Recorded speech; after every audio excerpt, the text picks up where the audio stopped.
Salve, muito boa noite. Nós estamos aqui no Frente a Frente falando de política. Você sabe, política mexe com a sua vida, né? Define o aluguel da sua casa, a sua própria residência, a educação dos seus filhos. Por isso que a gente fala de política e traz aqui para mostrar para vocês quais são as posições e as situações atuais, daqui de Brasília.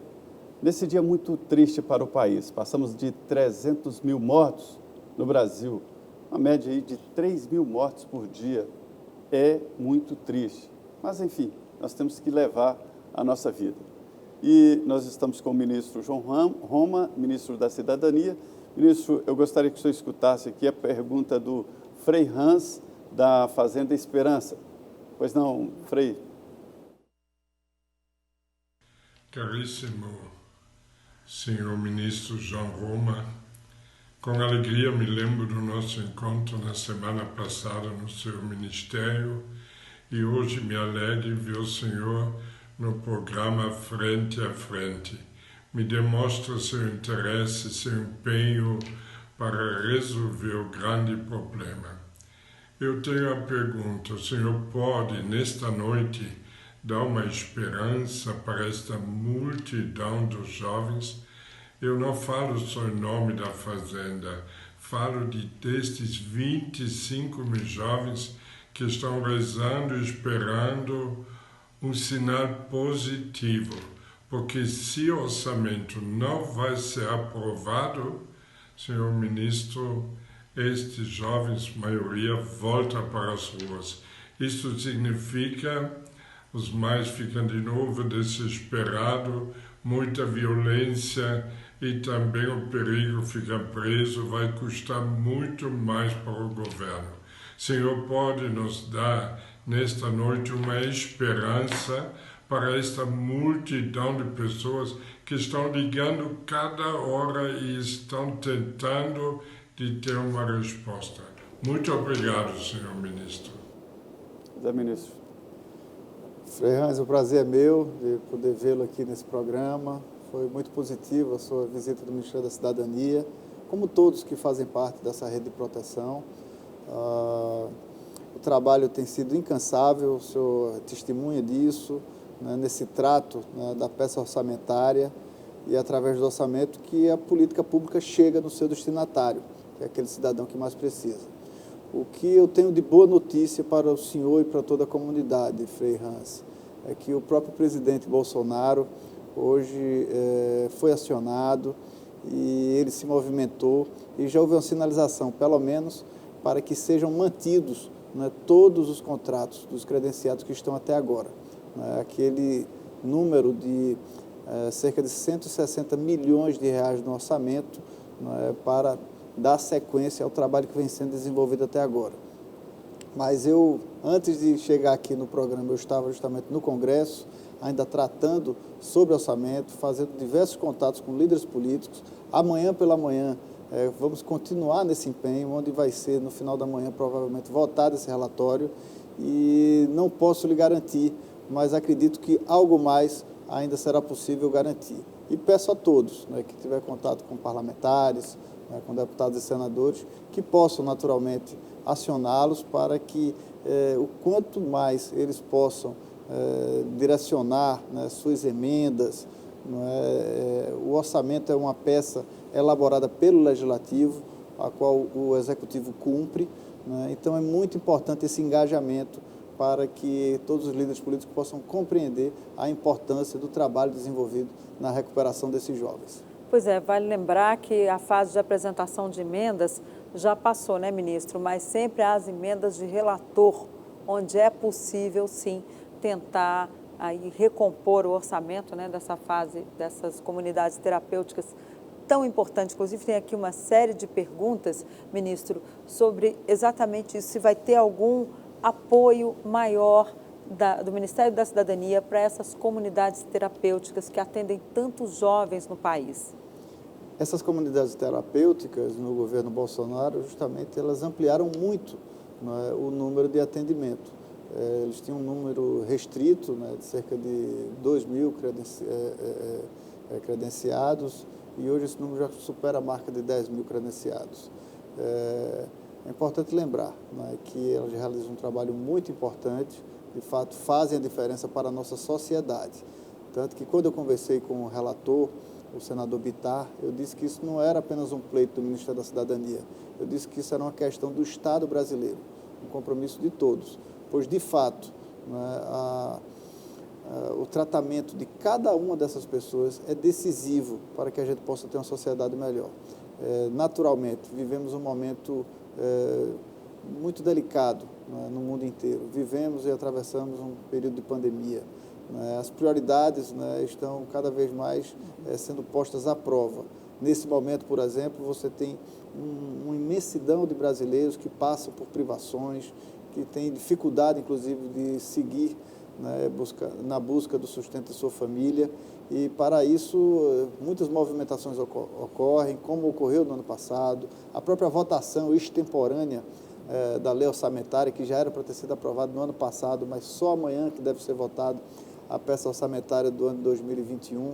Então tudo isso muda muito, né? Então tudo isso transforma essa peça orçamentária, né, num momento muito delicado e, portanto, é por isso que eu faço o apelo para que haja atenção de todos os congressistas, né, em matérias que são prioridades, em matérias que são decisivas, né, no encaminhamento do Estado brasileiro.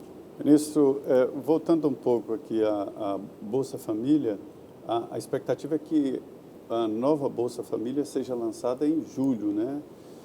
O beneficiado hoje pela Bolsa Família, ele tem que fazer um novo cadastramento? Como é que será o processo? Como novas famílias podem entrar no Bolsa Família? A impressão que eu tenho será mais fácil a entrada e mais fácil a saída e retorno, né? A grande novidade. É só para tranquilizar, né, e até falar não só de Bolsa Família, como também do auxílio emergencial, sim, não é necessário um novo cadastro, né? Há um movimento constante através da rede SUAS, né, através das diversas formas, né, de cadastramento das pessoas no Bolsa Família, né, e existem outros mecanismos, né, como, por exemplo, para o recebimento do auxílio, não é, o cadastramento, não é, através de aplicativo, que resultou nas contas digitais no Brasil. Então, a tendência cada vez mais é que nós possamos tornar o Estado, já tem um cadastro, o Estado, né, mais eficaz para que essas políticas possam, de fato, chegar na ponta, né? O próprio desdobrar do auxílio emergencial durante o ano 2020 resultou numa enorme quantidade de informações, né, muito mais positivas do Estado brasileiro acerca da sua população, em especial dos mais vulneráveis, pessoas que muitas vezes estavam fora até mesmo do cadastro único. Então, isso é uma coisa que pretendemos evoluir cada vez mais. Sobre a questão do Bolsa Família e essa reestruturação, esse é um movimento que compõe tanto a motivação do governo federal na ampliação e fortalecimento do programa Bolsa Família, como também numa grande movimentação do Congresso Nacional, né? Eu tenho mantido contato com diversos parlamentares. Hoje mesmo pela manhã eu estive na Comissão de Seguridade Social. Esse é um tema que é um tema de muito interesse para uma grande gama de parlamentares. Então, essa é uma discussão que nós vamos fazer em conjunto e certamente vamos ter, sim, né, ao final disso, um aperfeiçoamento desse programa, que tem sido um programa que, de fato, tem transformado vidas, que tem servido de anteparo, né, nessa malha social brasileira, e é fundamental que a gente tenha esse programa do Estado brasileiro, né, fortalecido e ampliado. Agora, ministro, para conseguir ampliar é preciso ter orçamento. O senhor teve na comissão agora, essa semana, inclusive agora à noite, ele esteve lá, por isso chegou um pouco atrasado aqui, né, ministro? Deixou a gente aqui de coração na mão. Mas é preciso ter atrasado, orçamento. mas em tempo. Sim, em claro. Tempo hábil para o início do programa. Mas é preciso ter orçamento para isso. Denise? Com emoção, claro. Mas como é que está essa questão do orçamento para poder ampliar o Bolsa Família? Para o Bolsa Família do ano de 2021, nós temos já esses recursos assegurados. Para ampliação? Sim, uma vez que com o pagamento do auxílio emergencial, o orçamento total do Bolsa Família chegou a 35 bilhões. 35 já gastamos nas parcelas de janeiro, fevereiro e março. Todavia, haverá uma economia durante a execução dos 4 meses do auxílio emergencial. E isso resultará num saldo, o qual poderá viabilizar essa reestruturação do O Bolsa dinheiro Família. do Bolsa Família não é já contabilizado no auxílio emergencial? Não, é a parte. O dinheiro do auxílio emergencial é todo, né, de recursos extras que foram viabilizados pela PEC emergencial que foi votada Aqueles pelo Congresso 44 Nacional, bilhões lá, que são os extras, 44 né? bilhões para utilização exclusiva no auxílio emergencial. Ou e seja, é com as esses três- recursos que foram determinados pelo Congresso Nacional que o governo chegou à equação, né, do valor de R$ 250 em média por família, com as exceções de 150 para a família de uma pessoa só e 375 para as mulheres chefes de família, pelo período de 4 meses. Agora, Esses ministro, 4 meses se gasta mais, se investe mais do que o ano inteiro de Bolsa Família. Né? Isso é uma situação de excepcionalidade, né? Não só o Brasil, até como o mundo atende mais pessoas vive, também, né? numa situação Sim, de total... O valor é maior, o número de pessoas maior. Agora, claro. ministro, por falar em valores, o Congresso tem um grande contingente de parlamentares que vai tentar aumentar esse valor do Bolsa Família. Muita gente falando nisso. O senhor acha que há alguma possibilidade aí de aumentar alguma coisa ou vai ficar mesmo nos 375 para as mães, né, chefes de família, 250 e 150 para quem mora sozinho? Olha, Denise, eu tenho repetido, né, que a política social e a política econômica são duas faces de uma mesma moeda. Nós precisamos, sim, ser efetivos na política pública. O que ocorreu, né, com a votação da PEC emergencial, quando o Congresso Nacional viabiliza, né, esses recursos extras para o pagamento do auxílio emergencial, foi uma medida que ponderou tanto a importância do pagamento do auxílio, mais uma vez agora, com esse reaquecimento da pandemia, ou seja, com essa nova cepa que aflige os brasileiros, né, mas também com total responsabilidade, com total zelo pela política fiscal.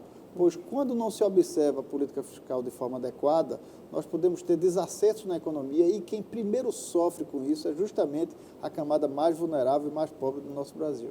Ou seja, vai ser difícil mudar valores, então, é esse ponto. Para a mudança desses valores, né, precisamos atentar para as consequências econômicas. Na própria votação da PEC emergencial, quando se buscou-se outras ferramentas, como retirar o teto do Bolsa Família, o mercado reagiu muito mal. Isso faz disparar a inflação, isso faz subir o dólar, então isso desencadeia todo um processo que muitas vezes é igualmente negativo para a nossa população.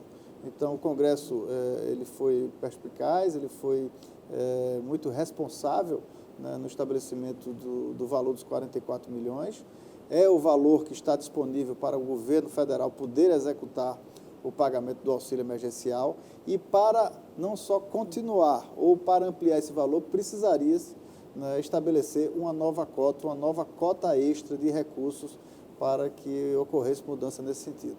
Ok, nós vamos para um rápido intervalo, é o nosso último intervalo. Não sai daí, porque ainda tem muito assunto importante para tratar aqui hoje. Voltamos em 2 minutos.